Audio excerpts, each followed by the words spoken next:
Hi, this is the second video about our solar hydronic floor heating system that we're experimenting with. We can see we've now got it jury rigged up whilst we wait for the electrician to come and finish connecting things up so it all looks a bit neater and we can get a box around this unit here. So now what we're doing is heating off the 180 tube panel that's on the roof. The water's thermosiphoning through the boiler tank up there, which I think is 120 litres or something. And then there's a coil runs off the bottom of it, which runs around these two pipes up here on the wall. So one pipe is coming into the top of this 500 litre tank, and the bottom pipe here goes through this little pump, which is then running back up to the array. So it's been very interesting to see how this is operating. We're running through this manifold here, which is a fairly simple setup. We're only running 3 coils. You can see the 3 that are running, because I don't think it's producing enough heat to do the whole house, and we don't want the bedrooms warm anyway. So what we're doing is we've got the control set at 32 degrees for the floor, and at the moment the water that's going through it is only 21, so you can see by the by this valve opening thing that the valve is fully open, so it's running new water from the system in the entire time and not doing any blending. And it's 9 o'clock in the morning and it's 7 degrees here, so as the day goes on the water temperature actually increases, and that will go up to that 21. We could go up to over, well, it can only go to 32, but we've seen it there for hours at a time. So at that point the valve closes and it just only adds a little bit of extra water to keep the system at the right temperature. So the interesting thing that we've found is that we've got this set up with this is the return line from the manifold, and that's the takeaway line from the roof system. And up here we've got this is the takeaway line for the manifold and the return from the roof. So what's happening, and we can it's very high tech, but we can tell the temperature of the water in the tank by this is the line that goes to the reverse cycle, which is not connected at the moment, but we can feel the water temperature here and the water temperature here. And even now I can feel that there's a big difference between this temperature here and the temperature here. So what's happening is the water's coming down from the roof, and rather than going into the tank, it's going straight into the line for the manifold, and coming back. So it's not even cycling through the tank, it's only cycling off the roof. And what we find is it does that whilst the valve is completely open on the manifold. But once the manifold comes up to temperature, then it's obviously not taking the water, it's not taking the heat out fast enough, so that's when it starts to heat this tank up, and you'll find that the temperature here ends up being the same temperature as the temperature there, so it heats up the water in the tank. So at the end of the day, once the sun goes down, we find that we're still drawing heat from the big tank for about an hour. It takes about an hour when the temperature in the roof system stops. And I think what's happening is the thermosiphon to the tank on the roof continues until the sun stops, like the sun goes down, and then it just stops. So immediately the coil that's running out of the tank it's not drawing any more heat from the roof array, it's only taking the heat from the tank, and it pulls it down really fast. Like within half an hour, the temperature of the water in that tank has come down to 20 degrees, and so then you're not getting any benefit from the roof. So then it's taking the heat out of the 500 litre tank, and I reckon the 500 litre tank drops in about wouldn't be much more than an hour. So really, once the sun goes down, even if that tank water there is really hot, with no additional heat, you lose the benefit of the floor in about 2 hours of no sunlight. So I think it indicates how much heat is drawn out of the system by the floor circuits. Like it's quite considerable. Now it's only been going for 2 days, so I'm assuming that the floor is still heating up. So our removal of heat through the floor system is probably as high as it'll ever get, and I would expect that the 32 degrees that we've got set here, we'll have to bring it down because it'll get too hot in the house. But like you can definitely see there's a difference.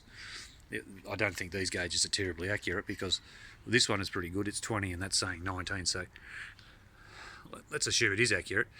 The water's going in at 18 degrees and it's coming out, you could say at 12. So we're dragging 6 degrees off the water in each pass. So it's a pretty big difference. And when this will go up as the sun comes up, it'll get up to that 32 degrees, and then we'll find that this temperature goes up, but the floor, the heat that's taking out in the floor stays relatively constant. Like it might go up to 15 degrees, and where this will be 30. So we're actually taking out 30 degrees of variation.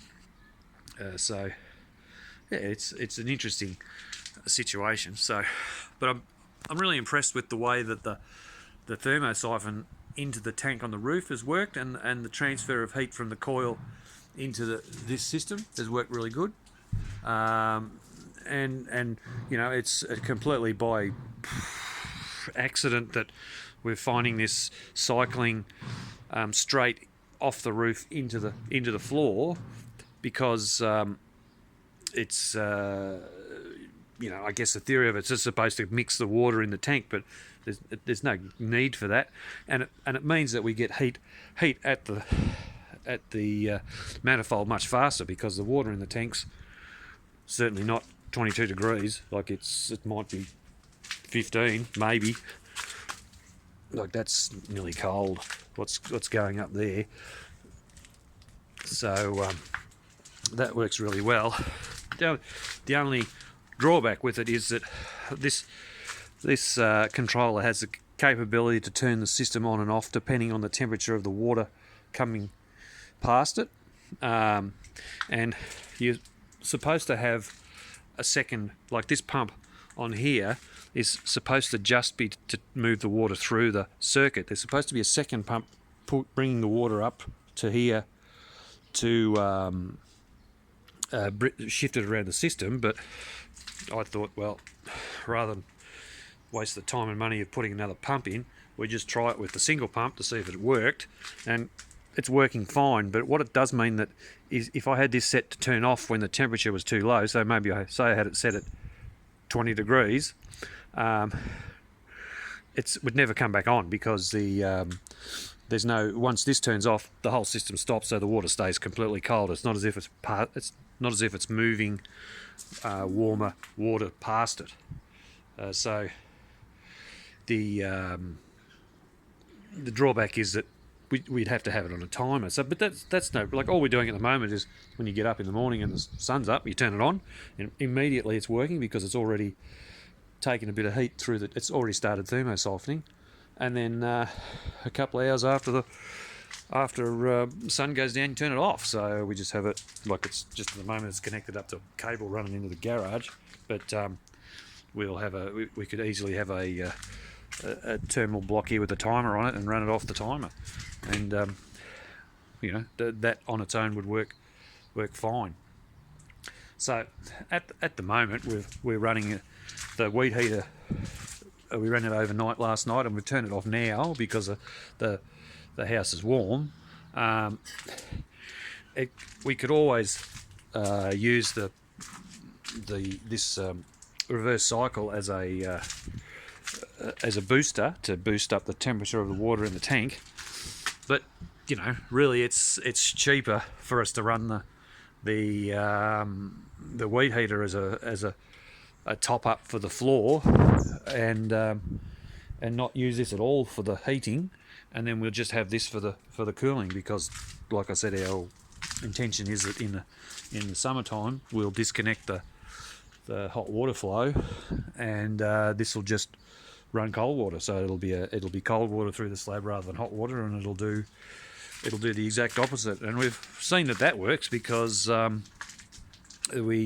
we first turned it on, before we had the water connected, we could see that the system was pulling, like the gauges were the opposite. It was hotter coming out of the floor than what was going in. So we know that works. We just don't know how effectively.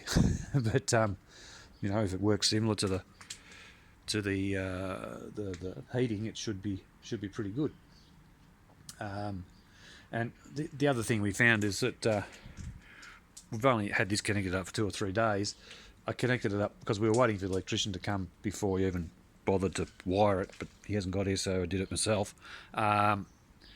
Because the header tank up, well, we call it a header tank, the boiler on the roof, it was just boiling 100, flat out. It was like a steam train. So we thought, well, we've got to try and drag some of this heat out of the roof, just for the sake of not having someone thinking the house is on fire because of all the steam that was going out our thing at the top there. And you can see that we've extended the heat or the steam pipe, and ran a water pipe off the side, which runs down the side of the house, because what was happening is it was condensing as it was boiling, and that boiling water was getting on the roof, and it was going to damage the corrugated iron. It was just too hot. But certainly what we're finding now, that with this system, it seems to be like if we get today's fairly cloudy, but if we get a burst of sun in the afternoon, that's when we find the most that's when it gets the most heat, and that's when this tank really warms up. And I've climbed up and checked the temperature on the tank there, and it's not getting to boiling point. Not like it's almost too hot to touch, but you can touch it quite easily. So it would suggest that our balance is pretty close at the moment.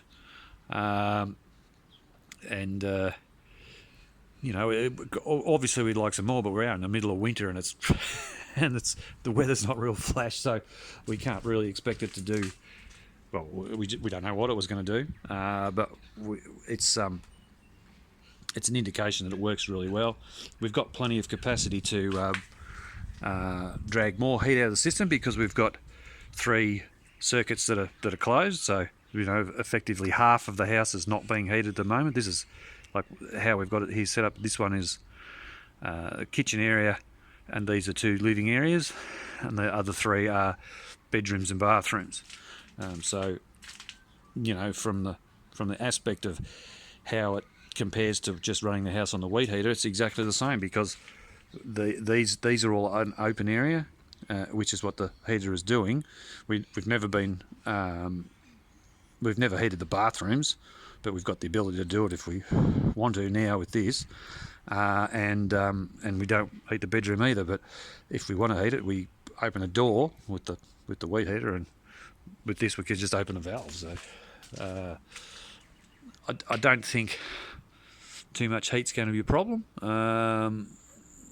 It'll be when we get right to the end of the heating period where we start to where we be starting to turn things off. So that'll be the interesting thing. But you can see for the whole time that we've been out here, this is just running at that constant 22. So it's just not quite warm enough to get the temperature up, but that means that's the temperature going through the floor, and the water coming out is at 12. So it's still a positive. We're still adding heat to the house, even if it's not as much as we like. And I'm expecting that as the floor really warms up, because just from what I've seen, it can take weeks to heat the floor up properly. As it warms up, this temperature will, or the floor temperature at 32 will be too high, so we'll just drag it back. So at the moment that everything seems to be working pretty good. The other thing is we don't have, we're not running it under pressure, so you can see that there's zero pressure in here. We're just using the header tank on the top of this barrel is just screwed straight into a fitting on the top. That's working perfectly. Like, we had some air in the system for a start, and I thought, oh, we'd have to bleed things and that, but it's just worked. It's like we could see the bubbles of air coming up through the pipes and going out, so it's just forcing the bubbles around the system, and once it gets into the tank, well, then it just bubbles out the top. So I'm really happy with not using the pressure system, because it's just another thing that's a complication that you got to keep an eye on, whereas this should be self-managed. So we've got a header tank on the big tank, and we've also got a header tank on the roof thing, because the two things are independent, because the only connection between this tank and the roof one is the sealed coil that it's running through the hot water. So far it seems to be working pretty good. So what I might do is wait till a point that if we get there, where we don't need to run the weed heater at all, and just see how this is the system is behaving at that point, and see what sort of temperature we can maintain in the house without any additional heat. So yeah, I'll do that. We had one, so that it's a 180 tube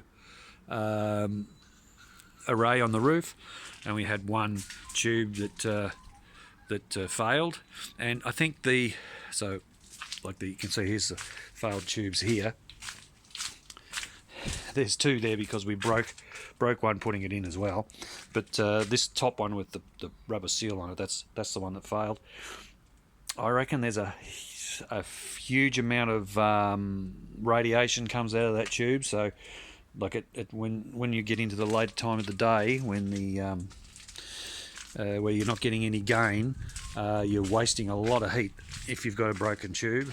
So all I did was at night, when the water cooled down enough that I could get the tube out without getting burnt, took it out and jammed just a normal glass, drinking glass, into the rubber or the silicon thing, and so now we're 179 tubes instead of 180.